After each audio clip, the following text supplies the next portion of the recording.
విదేశాల్లో ఉద్యోగం 5 అంకెల జీతం అంటూ ఎరవేస్తారు.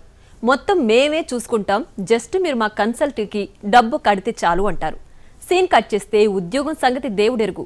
అసలు ఇచ్చిన డబ్బులకు కూడా దిక్కుండదు. హైదరాబాద్లో ఇలాంటి కన్సల్టెన్సీల కథలు కంచికి చేరడం లేదు.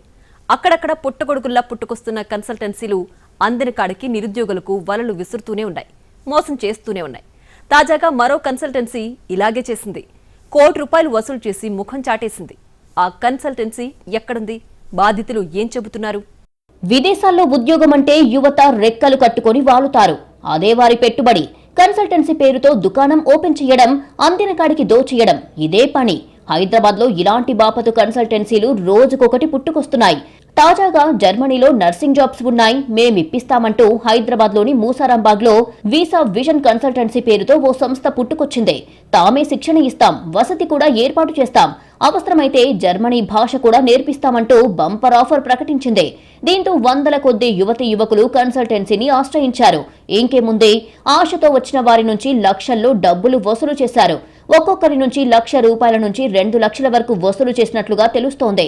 అయితే తమ దగ్గర డబ్బులు వసూలు చేసి నెలలు గడుస్తున్నా అసలు జాబ్ ఊసే లేదు, ట్రైనింగ్ ఇవ్వడం లేదని బాధితులు ఆరోపించారు.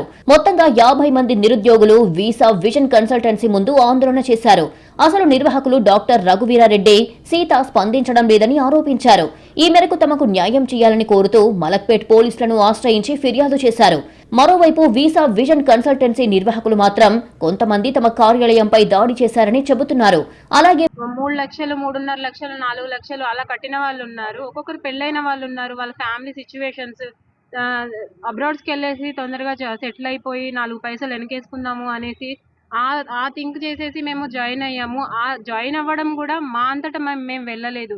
వాళ్ళే మా నెంబర్స్ ఎలా కనుక్కున్నారో తెలియదు. మేము వాళ్ళ ద్వారా వీళ్ళ ద్వారా కనుక్కున్నాము అని చెప్పారు. కనీసం ఇప్పటివరకు ఆ ఆన్సర్ కూడా రాలేదు. మేఘీ జూనియర్ బ్యాచ్ అడిగితే వాళ్ళ మీద చేశారు, రిటర్న్ కేసు చేశారు. వాళ్ళు ఎందుకు రిటర్న్ చేశారు? ఆల్రెడీ మేము కేసు పెట్టాము, ఎఫ్ఐఆర్ ఫైల్ అయింది. కానీ మా జూనియర్స్ బ్యాచ్ మీద వాళ్ళు మళ్ళీ ఉల్టా కేసు చేసి అక్యూజ్డ్ కింద చేసి వాళ్ళ లైఫ్ రిస్క్ లో పెట్టారు. అది వీళ్ళు ఎలా యాక్సెప్ట్ చేశారో కూడా మాకైతే తెలియట్లేదు. అసలు మాకైతే న్యాయం జరగాలని మేము కోరుకుంటున్నాం సార్. దయచేసి మాకు న్యాయం చేస్తారనేసి మేము నమ్ముతున్నాం. పోలీస్ స్టేషన్లో తప్పుడు ఫిర్యాదు ఇచ్చారని ఆరోపిస్తున్నారు. మొత్తంగా విదేశాల్లో ఉద్యోగం కోసం ఆశపడితే మొదటికే మోసం రావడంతో బాధితుల పరిస్థితి అగమ్య గోచరంగా తయారయ్యింది.